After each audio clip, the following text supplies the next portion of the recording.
नमस्कार, स्वागत है आपका बिहार लाइव नाउ में। मैं मुकेश चौरसिया।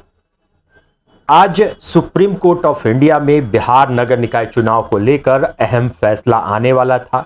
पूरा देश इंतजार कर रहा था कि सुप्रीम कोर्ट क्या कहेगी, लेकिन ऐसा हुआ अचानक सुप्रीम कोर्ट ने इस पूरे मुद्दे से अपना पल्ला झाड़ लिया। सुप्रीम कोर्ट ने इस मुद्दे को पटना हाई कोर्ट को सौंप दिया और याचिकाकर्ताओं से कहा कि आप पटना हाई कोर्ट जाइए। पटना हाई कोर्ट को हमने निर्देश दे दिया है, 4 महीने के भीतर इसका जो भी फैसला आएगा, इस पर जो भी डिसीजन लेना होगा वो पटना हाई कोर्ट ले लेगी और आप लोग संतुष्ट हो जाएंगे। अगर पटना हाई कोर्ट से आप लोग संतुष्ट नहीं होते हैं तब हमारे यहां आइए और हम इस मामले को देखेंगे। लेकिन सबसे बड़ा सवाल कि सुप्रीम कोर्ट ऑफ इंडिया ने इतने दिनों तक इस मामले को अपने पास रखा और जितने भी याचिकाकर्ता थे, जितने लोग थे, उनको आस थी, लेकिन सुप्रीम कोर्ट ने आज एकाएक ये बात कह के और 4 महीने का समय और इस पूरे मामले में बढ़ा दिया है।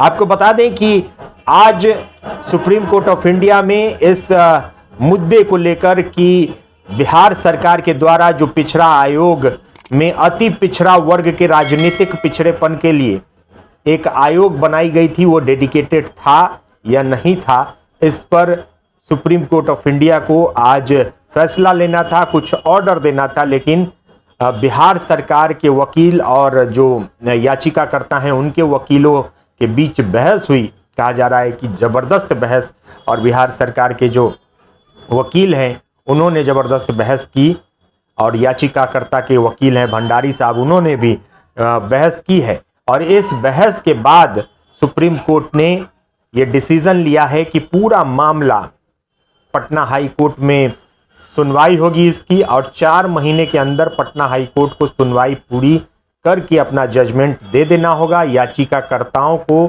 संतुष्ट करना होगा। अगर याचिकाकर्ता संतुष्ट नहीं होते हैं तो फिर इसमें सुप्रीम कोर्ट में वो आ सकते हैं। लेकिन आप ये कह सकते हैं कि जो तलवार हमारे द्वारा भी कही जा रही थी, बहुत सारे लोग कह रहे थे कि तलवार लटकी हुई है, लेकिन इन मामलों में ऐसा होता है। इन मामलों में जल्दबाजी में फैसला नहीं लिया जाता है। लेकिन आप ये एक चीज़ और कह सकते हैं कि पशुपेश की स्थिति 4 महीने तक के लिए बन गई है। ये बहुत बड़ी बात है कि 4 महीने तक लोग कंफ्यूज रहेंगे आगे क्या होगा नहीं होगा, क्योंकि महाराष्ट्र में, गुजरात में, मध्य प्रदेश में, उत्तर प्रदेश में सब जगह पर आपने देख लिया किस तरह से सुप्रीम कोर्ट का जजमेंट आया और सुप्रीम कोर्ट ने क्या कहा था। लेकिन बिहार के संदर्भ में सुप्रीम कोर्ट ने पूरे मामले को फिर से पटना हाई कोर्ट को सौंप दिया है और पटना हाई कोर्ट को निर्देश दिया है कि 4 महीने के अंदर आप इस पूरी प्रक्रिया को आप देखें और जो भी याचिकाकर्ता हैं, जो उनके सवाल हैं, जो उनके आरोप हैं, उनको संतुष्ट कीजिए, जो कोर्ट का काम होता है। और पटना हाई कोर्ट में अब ये मामला चला गया है। 4 महीने के भीतर पटना हाई कोर्ट को इस पर फैसला सुनाना है, इस पर डिसीजन लेना है और इस पर काम करना है। अब राज्य में बात आ गई है और राज्य हाई कोर्ट और बिहार सरकार के बीच में अब आप देखिए कि नोक झोंक शुरू हो जाएगी। हाई कोर्ट में अब मामला आएगा। बिहार सरकार, हालांकि हाई कोर्ट, वैसे भी आप देख रहे होंगे कि हाई कोर्ट बिहार सरकार से नाराज रहती है, लेकिन वक्त ज़्यादा मिल गया है, 4 महीने का वक्त। और मुझे लगता है कि जो मुख्यमंत्री नीतीश कुमार चाह रहे थे, जो बिहार सरकार चाह रही थी कि लंबा ड्यूरेशन मिले और ये मुद्दा जितना खींचे उतना सरकार के लिए बेटर होगा। जैसा कि बहुत जगहों पर देखा जाता है कि इस तरह के मुद्दे डेट पर डेट, तारीखों पर तारीख पड़ती रहती हैं और मुद्दा कहीं से धूमिल हो जाता है, शांत हो जाता है और कोल्ड पॉकेट में चला जाता है।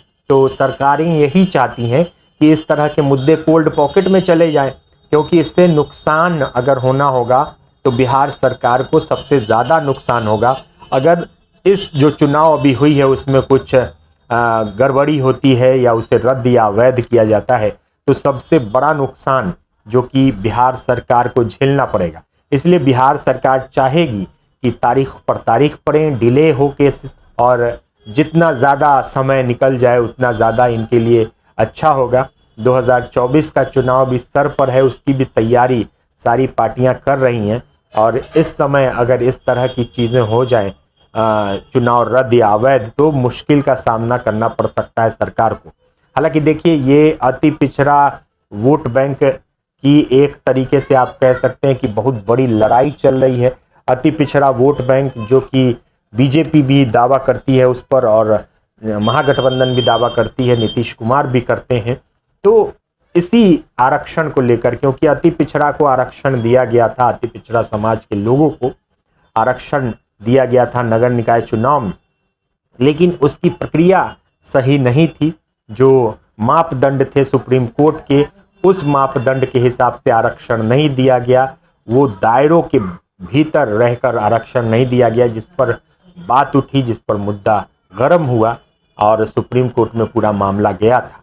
लेकिन सुप्रीम कोर्ट ने अब पल्ला झाड़ते हुए, आप इसे साफ तौर पर कह सकते हैं कि सुप्रीम कोर्ट ने अपना पल्ला झाड़ते हुए पटना हाई कोर्ट को ये मामला दे दिया है, और 4 महीने में पटना हाई कोर्ट को ये फैसला देना है कि डेडिकेटेड कमीशन थी या नहीं थी, जो बिहार सरकार ने बनाई थी अति पिछड़ा वर्ग के राजनीतिक पिछड़ेपन को जानने के लिए।